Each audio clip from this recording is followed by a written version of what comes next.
Hey everyone, this is Chris from the Chris and Sandy Show, and it's kind of weird me saying just Chris because, as you see, my sidekick's not here. She's a little sick today, so say a little prayer for her. But we're excited to have Joedi Silvers coming on. He's done some great things out there in the country music world, and we're excited to talk to him about his life, his career, and where he's going. So, welcome to the show. Hey, good to be here, Chris. Good to be here. I wish Sandy was here with you. Yep. I sometimes I lose track when she's not here because I'm like, I refer to her on a lot of things that's like, okay, she's not here. Probably keep us both in check. So I always like to kind of start the show out the same way. Last couple years have been rough for a lot of people, especially in entertainment. So how have you dealt with this time frame, and what have you done to maneuver through it? Well, for the whole pandemic and COVID and everything, it really, in a way, it really bettered me as a musician. It gave me more time to instead of going out in the world and seeing everybody and just spending time eating and talking, to people and everything. I really just sat at home by myself and played guitar all day, and it bettered me. It gave me more time, to just sit back and kind of muse on what I want to be in the country, business. 'Cause there's so many avenues that you can take in the music business, and Exactly.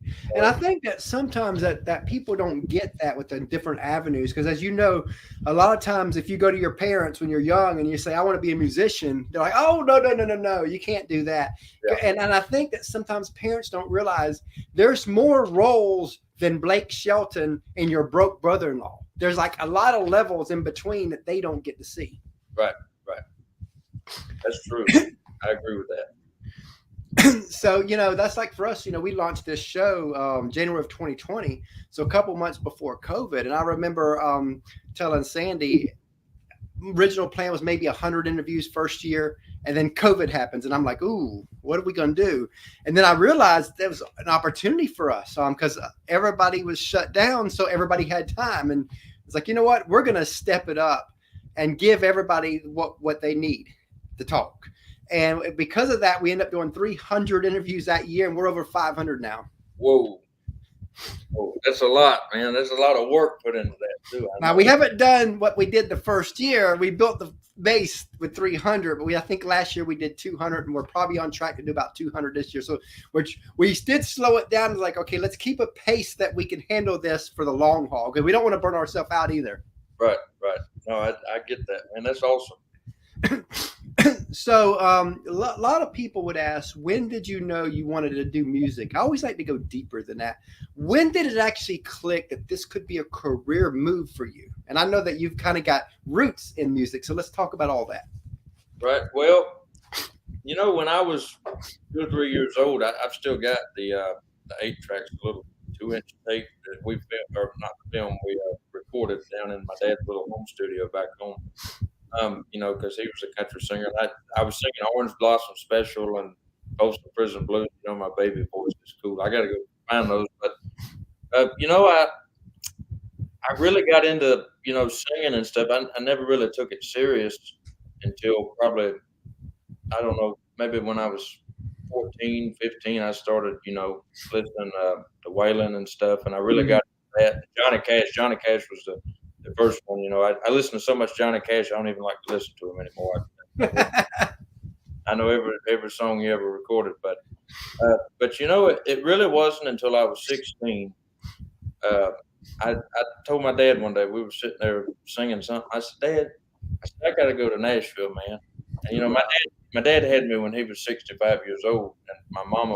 It don't matter, but I always tell it with it. But my mama was 21, so it was a weird life growing up. They ain't together now, but I told him, he's retired and everything, and I said, I got to move to Nashville, and I said it's either that or I'm gonna, get out of high school and work at Walmart or military or something. But I want to do music. He said, Wow. well, son, if you want to do music, you got to go to Nashville. So we packed up all my stuff, and I moved to Nashville, and he dropped me off. He got me an apartment. I was living downtown, first place I was living, and I was there on my own. And that's what I've done for the last couple of years. So what was that like, moving to Nashville? Did Nashville take you in like you expected? Was it everything you expected? I mean, what was that like? Well, for a 16-year-old moving to a city 9 hours away, but not knowing anybody, it was probably what you'd expect and more. It was a lot of fun at first, and then I got burned out, and it's really everybody always just wants to go out and have a cheeseburger and drink and everything in this town. And, I really for the first couple of months I lived in Nashville, that's what it was like. Trying to make friends, but then I sat back and I realized it's about the music. Anybody can go out and have a beer and have fun, but only a certain amount of people can get up on the stage and sing. And I want to be in that group of people. So that's what I focus my time on now is just playing guitar and singing. And that's perfect lead into where I want us to go now. As you know, a lot of people, they see the glory in what you do, what Blake Shelton does and all the big artists, but they don't see the grind, the sacrifice, the tears, the struggles it takes, not just to get to the top level, but even a career level within music. And I always want to talk about that because I think a lot of times this is kind of glossed over that, because it's, that people believe that, oh, if you got this talent, you'll make it. But we both know that's not always true. You're in Nashville. That's not true. So let's talk about that side of it a little bit, the grind side. What have sacrifices you have made in your career so far? Well, the music business, it's like it's the entertainment business as a whole, or any business. There's a lot of wine and dines and fancy restaurants. I'll do this if you do that. It's all smoke and mirrors to get to where you want to be, but it really all starts with the music. The music it doesn't have to be great anymore, but it has to be good. And so it's really, just you talk about the sacrifices and stuff. Time, just night after night after night of staying up. I'd stay up 4 or 5 o'clock in the morning. I still do sometimes if I can't get that guitar. I'll stay up. I get so angry when I finally get it. And it's funny about that. Might be getting off track a little bit. You play guitar, you can play for hours and hours. This is how I do it, learn stuff. And I can, you take all that Alan Jackson stuff, that Mason stuff, it's real hard to play. And I'll play it over and over and over, and I don't think I'll ever get it. I finally get it one time, and as soon as I get it that one time, I put my guitar up, and I go to bed. When I wake up, I can play it perfect note for note. That's how it's always worked for me. Oh, wow. And I don't know why that is, because when I play, I don't know what notes I'm hitting. It's just muscle memory and stuff. Yeah, that was off topic. But that's mainly my sacrifice is just putting in the time. You can't. A lot of people come to this town. You can't fake the time. Huh? Yeah, a lot of all of your superstars and everything that you see on TV. They don't. I mean, they don't get that. They don't just move. Some people, a very small amount of people, move here. Everybody moves here thinking it's going to happen overnight, which is what I thought. I was 16. I was stupid. Everybody thinks they're going to get here and roll up and give me a record deal and let's smoke a cigar and let's put me on some shows. But it really don't happen like that. Every show you've seen is put together with hours and hours of commitment. And, a lot of musicians don't get the credit for that. It's an art. It's just like somebody typing up a big news story or somebody painting a picture. Music's the same thing, and I don't think it's valued like that anymore. But it should be. I think it'll come back around. I think. And I'll be honest with you, when we launched this show, I didn't realize the work that goes behind being a host and doing it. Because, you see like Bobby Bones and Ty Bentley and all that. And you're like, man, that would be so much fun. And this part is great. It's like when you get on the stage, you probably have a blast. You're in your zone. You're in your element. But it's what you do off the stage, what we do off the show is what really makes everything work. Right, and that's the part that people don't see. All the dirty looks and the cuss words and throwing stuff, all that stuff goes unseen, on the TV. Yeah, it is like that. It's like that for anything in the show business. But it's fun, it's just great. It's great. So, speaking of great, what are a few wow moments you've had so far in your career? I don't know if I can talk about those. Not wild, wow. Wild, or you said Wild? What? WOW. Oh, wow, wow. Okay. Oh, I thought you were talking about. Yeah. Some wow moments. Well, we like to go play in Nebraska a lot, and growing up, my family wasn't really well off and everything, but we go out to Nebraska. There's just a certain country club we always go out there and play at, and just looking over the mountains, and I mean it's beautiful. It's close to Mullen, Nebraska. It's called the Dismal River. It's the river that runs through there, and you can get up on that mountain and you just look out. There's pretty waitresses, cigars, and everything, and it's this beautiful stage, and you just sit back and you're up there on that mountain and you say, wow. At least a wow moment for me is, wow, I went from nothing to now I'm standing on a mountain in Nebraska in the middle of nowhere. How did I get here? Another wow moment would be getting able to talk to John Anderson. We were down at the beach, and a friend of mine used to do security for him, and they're real good friends. We were having fun down there, and he calls him up. John gets on the phone, and I impersonated John. You know John Anderson? Yeah.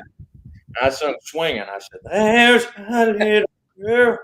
I impersonated him, and I figured he would, like it or whatever. But the phone was silent for about 10 seconds, and he said, "Well, that sounds pretty good, I think I offended him. So if I ever get, I don't know that just the being in Nashville and being able to go down and play in a bar and make money and have a good time and put a smile on people's faces. That's my wow. I've had a lot of great times in the short few years I've been here, but my wow is just getting to do what you are passionate about. Right, but it's more or less, and I know all the smiling on TV and everything. We love the fans and everything. To me, and a lot of other people are genuine about it, but for me personally, that is my whole. I see an old lady sitting in the crowd and I do an old Conway song or something. That's what makes me happy. So hopefully I get to keep doing it. Love that. Now you're going to perform a couple songs for us, right? I can. If you'd like to hear a couple, I can do a couple. Well, what's first? Yeah, tell everybody what the first one you're going to do, and the floor is yours. Well, I want to do a song. This song is called "Beer Bait and Billy Baker's Daughter." Oh wow! And it's really like I guess you could say. I don't like to label myself, as a '90s artist or. I like all of it. I always say like. I put Alan Jackson and Faron Young and Johnny and Joe Nichols and all them guys, and I put them in a washing machine, and the sound I have now is what come out. But this song is more 90s. It was written by Marla Cannon and Michael Heaney. Oh, wow. Let's get a little song. Mic check, 1, 2. Can y'all hear me? Yep. All right.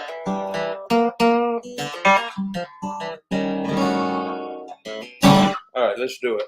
Beer Bait and Billy Baker's Daughter. I think this is going to be my second single we put out here in the next couple of weeks, probably.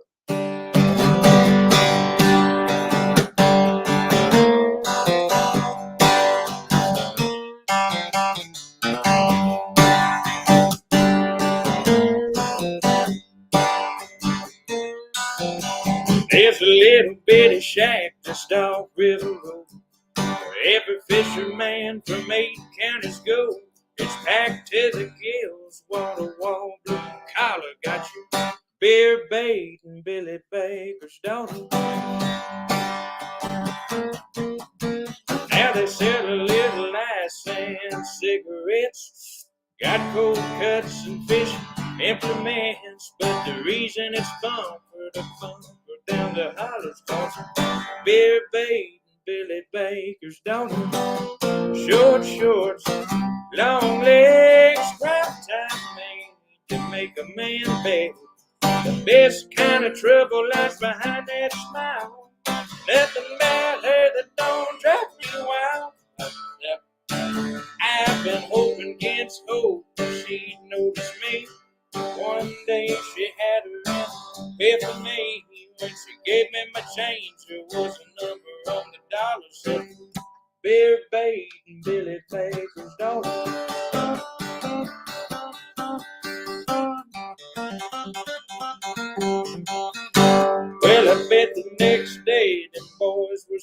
eyes. They pulled up to find a gone fishing sign, and they die if they knew I was out on the water with my beer bait and Billy Baker's daughter. You know, it's a fun little song. It's we just got done recording that one a couple weeks ago. Wow. I don't know how Love it's on here, but you know, it's a fun song to do, especially with the band. I bet. I bet people love that in the audience, that one. All that pollen's getting to me. I know the feeling because this time of year, which really I'm allergic to almost everything when it comes to allergy type, pollen type stuff. But man, it's you know, this time of year is always worse. Yeah. And we're coming up. We're going to be moving to Nashville next year, and we love it in Nashville. In fact, we just came from a 7-day trip to Nashville, and we'll be going back to Nashville July 1st for 7 days. Really? Yeah, last year was the first time we did their fireworks ever. Oh, and it was, and of course, it was I think they said it was the biggest they ever done because it was 2 years worth of fireworks. It was awesome, though. Yeah, it's amazing when you go down there and Broadway just fills up. Yeah, because a lot of people think, because we don't drink or anything, but yet but when we go, we take our 3-year-old and our 10-year-old, we all go down on Broadway, and I always tell people that if you're going to Nashville, even if you don't like the party scene, that's fine. We get that because we don't, like I said, we don't drink and all that. But do yourself a favor, go 9:30, 10 o'clock on a Friday or Saturday night when they got the Broadway blocked off, where you can then walk in the middle of the streets. It says you'll get to experience Broadway the way Broadway should be experienced. It's crazy, with the whole pandemic and everything. Now you can't even. Everybody just goes out and gets so drunk you can't even walk down the street without somebody walking into you nowadays.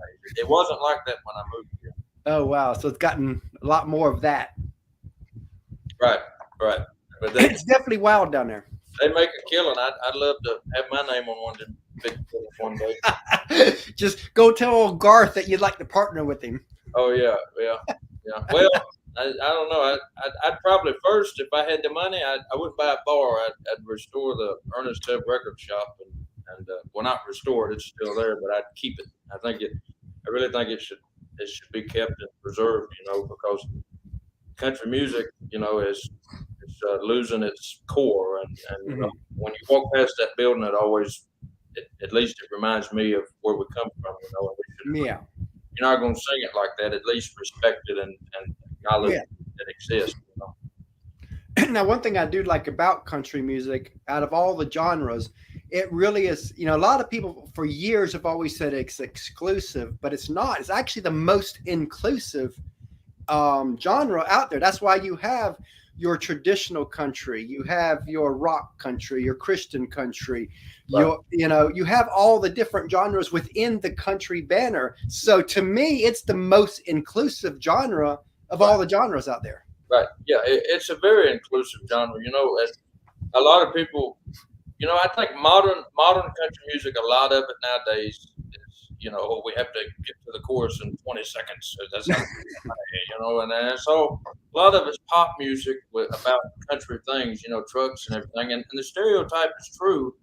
But, there are a lot of people, especially people that listen to my kind of country music, they hate on them and they say it's awful and they should die or they should go home. And, I don't look at it like that. I've always thought, I think there's room for everybody. Yep. People like me are cast aside, at least right now, because we don't make as much money for all the people singing the older stuff. But I think it's coming back around. I think the 90s sound is really going to start blooming again, and maybe it'll be the next road country. Music happens in phases. And Chris Stapleton's kind of bringing it back. Right. He's more of a bluesy. I love Chris. I love what he's doing and his vocals. I mean, God, man, I'd like to sing like Chris Stapleton, but it's I think there's room for everybody. I think you're right. Exactly. That's very interesting. And a lot of like you were talking about the people that do say that, I've had people say that too, and I like it that it's inclusive, not exclusive, like they want it. But again, when people say that, I always have to ask them, do you do realize in Johnny Cash's days and Merle Haggard's days, people said that about them. Right. Oh, people hated them, and then when Alan Jackson and all them come along, the old timers hated all them too. Maybe not on the TV, but they probably did. They say, I mean, it's people, it's human nature. But Exactly. I'll say the same thing. If I get lucky enough to make people like me, they'll say the same thing about me. Probably will. Yeah. And you're as country as they come, and they're gonna be like, "Oh no, he's like." Yeah. I'm a high-tech redneck is what I like. Love that. So as you know, a lot of people, they see you, but they don't see the team behind you. And in our opinion, teams never get any love. So if you want to take a few moments just to tell us about the team that helps you be who you are. Well, the head dog of the pack would be Rhonda Atkins. She had a big career in herself. She's where's she at? She says she don't have no makeup on. But she and about makeup, a lot of the people in Nashville that paint their faces to go buy a squash or something.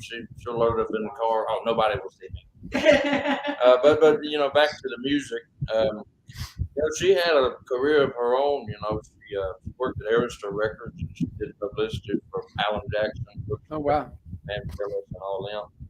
And then she married Trace Atkins and launched his career. And now she's trying to launch mine. And we got to keep going back to the store and get more gas to rock it off. That's how it is, especially nowadays. But, she's really, in music and in life, and then there's Mackenzie, her daughter. She helps out here. They keep me afloat. Every night something will come along and it'll pop my inner tube and I start sinking, and they come swimming over with duct tape and patch it. Interview, what was that all about? But it is. That's how it goes. It's fun though. I love the music business. And speaking of teams, we have a third co-host, which of course I guess my second one for today, since Sandy's not here. I'm used to saying third, but our little 10-year-old Christopher, and Sandy's listening to this, so she's hopefully sending him in as we speak. But he always comes on and asks a couple questions. So while we're waiting for him to get in here, what's kind of next for you? I don't know. I never know until it happens. That's true though. Like I've been sitting there and, you got to play tonight. So what's next for me? Hopefully I get out on the road. I want to start, but before you can do that, you have to play for the people and impress them. So I got to do that first, but hopefully I get out on the road and be doing some shows across the country. All right, hi, Jody. So what's your favorite food? Hey, what'd you say? Sorry, it cut out. I said, what's your favorite food? What? Favorite food? Oh, my favorite food. My favorite food probably, I don't know. I like chicken and rice. I eat that all the time. Chicken and rice and apples and stuff. That's what I've been eating recently. I love chicken. Because what's yours? My favorite food's pizza. Pizza? Well, that's probably mine too, but I wanted to say chicken so I'd seem healthy. All right, so what's your favorite TV show? Favorite TV show? I like to watch the news. I like to watch Fox News. When I watch Fox News with Grandma. That's about all I watch on TV. Because what's yours? My favorite TV show is SpongeBob. SpongeBob? I used to watch SpongeBob. Everybody used to watch SpongeBob, didn't they? Yes. All right, so what's your favorite movie? Favorite movie? Gran Torino, Clint Eastwood. Ooh. Love that movie. And I like Saving Private Ryan is another good one. I like a lot of the older movies. Something a little more modern to me, which modern to me had come out before I was born, but Kangaroo Jack. That was a funny movie. Oh, wow. Because what's yours? My favorite movie is Minions. The Minions? Yeah, my mama likes the Minions. And they've built such a strong brand. Our 3-year-old, that when she gets, if we're walking in the mall, if there's a Minion in the store, we have to go in there. I mean, they've built a strong brand. All right, bye. Thanks. Hey, thank you. Good to talk to you. Be sure to close that door. Y'all look just alike. Well, thanks. So, if you could co-write with any artist, dead or alive, who would it be? Oh God. And if you want, pick one that's alive and one that's not. One that's alive and one that's not. One that's alive, probably Alan Jackson. Ooh, that'd be a good one. One of the ones, man. You know, he wrote most of the stuff he recorded. A lot of people can't say that. And all the stuff, you know, Chattanooga, everything is just so good. For the one alive, it would be him, and the one that's dead, probably Johnny Paycheck or Waylon. Ah, really good one. So, what's a song that you've heard that you wish you wrote?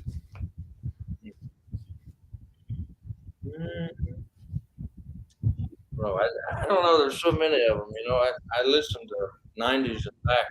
God, probably. Can I give you like a couple of them? That's fine. I like 14 Karat Mine. Fast as You. I like Dwight Yoakam. I love that song.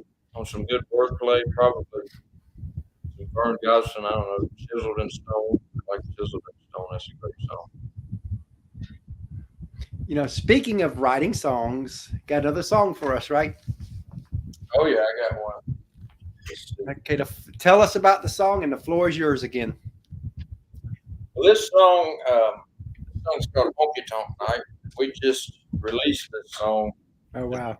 My first single. You know, it wasn't worked at radio, and you know, we didn't take everybody out to dinner and stuff. It was just put out on socials, and it's doing pretty good. It's gotten over 30,000 streams in oh wow the last three weeks, 4 weeks. That's all, you know, organic, just me putting on my hat and singing it on TikTok and stuff. It's been a good song, you know. It's a good place to start. I always wanted to release it, and I'm glad I got to release it as the first song. You know, Dad started writing this song back in the 70s, and I found it in a box. Oh wow! You know, we went in the studio, and I wanted to make it more modern-esque, if you will. So we rolled it, you know, and we upped the key and got some loud guitars in there. It's a good song. I'll try to portray a good feeling across the screen. Without the band, I don't have Jerry ripping that guitar, but I'll try my best. All right, it's called Honky Tonk Night. Waitress, come over here. Bring me another cold long neck beer. I'm out honky tonk, making the rain. I just worked a 40 hours. There ain't no way that I gotta be jail Monday. And it's Friday night and I just got paid. I don't care if you spend all of me. Turn up the band, turn down the light. Woman at home ain't treating me right. It's a honky tonk.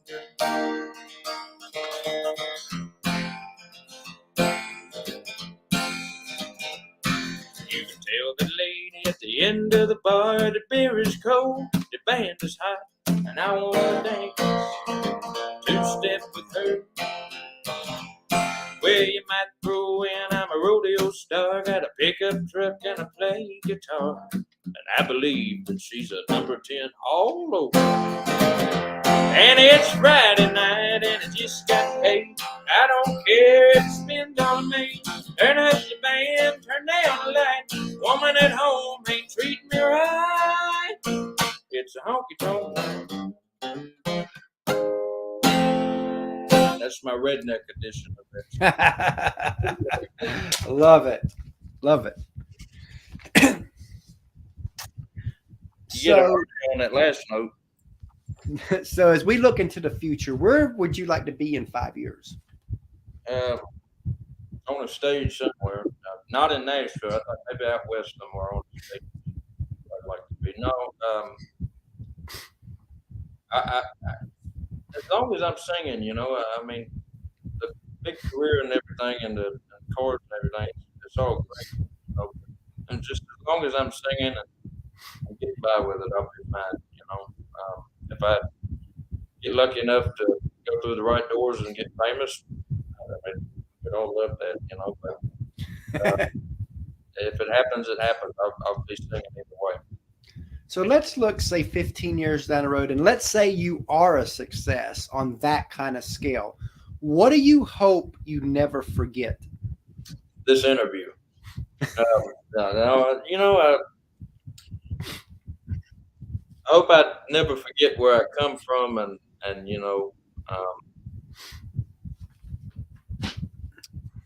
I hope I never forget, the struggles of the music business and everything, and the roots, and everybody that come before me, the Waylon Jennings and David Allan Coe and all those guys. When I get old and I can't walk no more, I hope that I can look back and say, well, I did a good job. That's what I strive to be. Like, if that makes any sense. I don't know. Yeah. So what would you like your legacy, kind of one step above that? What would you like your legacy to be when it's all said and done?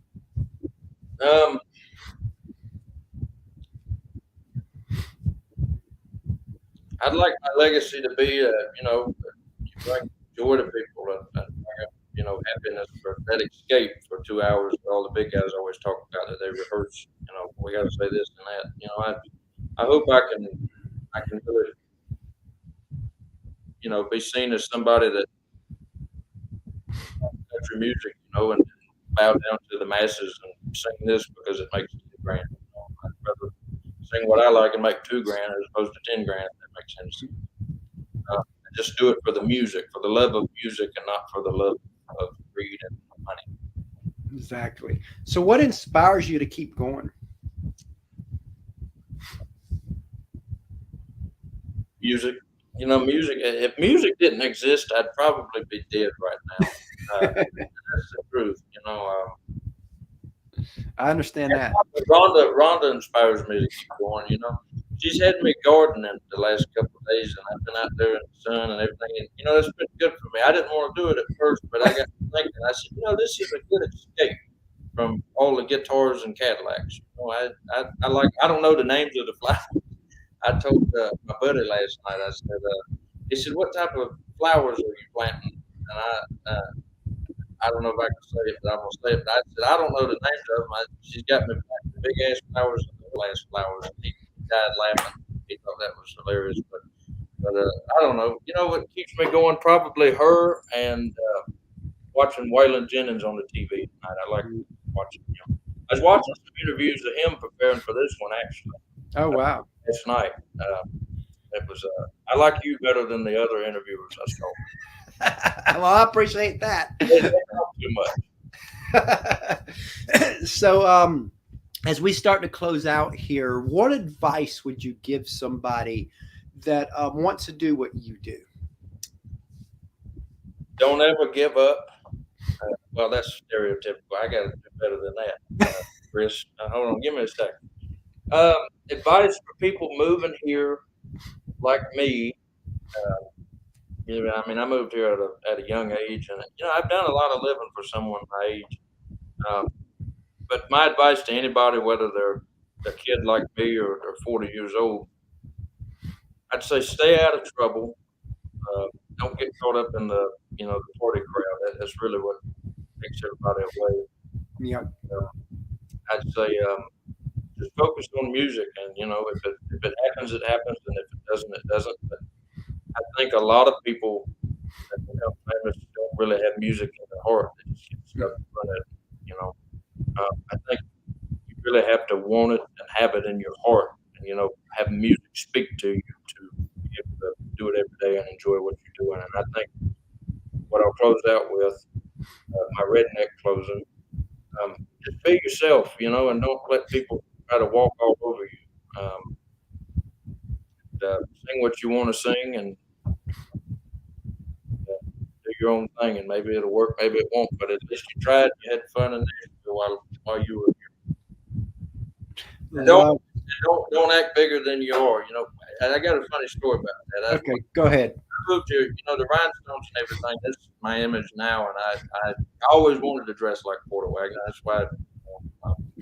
When I moved here, I didn't know anybody. This was like the first couple weeks I lived here, and I had these red pants that belonged to Porter Wagoner that my dad gave me, and they were. It was terrible. It was before I met Rhonda, so I dressed like I worked at Home Depot and got paint dumped on me. I never natural. And I had these red rhinestone pants, and I had on this orange jacket that belonged to little Jimmy Dick. And I would go downtown with my $300 sunglasses and my cigars. And I'd walk Broadway trying to, look famous. I wasn't impressing anybody. I was impressing the drunk people. But, the record label people, they didn't have a care in the world if they were down there. A lot of them don't go down there. But if they did see me, and if they're watching right now, hopefully they're laughing. Because that's always funny. I don't share that very often, but it's a good little laugh to look back at things, Most definitely, because life is short, and there's a lot of serious stuff that's going on in our world. So you have to really look at your life and look back and laugh about some things, because again, without the laughter, what really are we doing here? Right. Yeah, that's right. Life is so short that there's no time to be angry. Well, there is time off camera to be angry, but you can't be angry every day. You gotta be good. Live for yourself, and I think as long as you do that, you'll be okay in whatever business or avenue you've taken. Love that. So as we close out, tell everybody how they can find you. You can find me on Instagram, and Rhonda, what's my name? I forgot my name. Instagram, and Facebook, and TikTok, and all that. It's all the same. At Joedi Silvers, my name, Joedi, and then Silver with an S. And we post that's my social medias and everything. So you can find me on there on all the social media platforms, Twitter, all that good stuff. I'm on all those. Love that. So we really enjoyed having you on the show today, and definitely look forward to having you back down the road. Yeah, I'd love to do this again. This was fun, and thank next time you'll meet my wife. Yeah. Well, when you come to Nashville, give me a call. Maybe we'll go get a steak or something. All right, because we'll be there July 1st. Let's do it. Sounds good. We'll see you then. I'll see you, man. Thank you so much. All right, you have a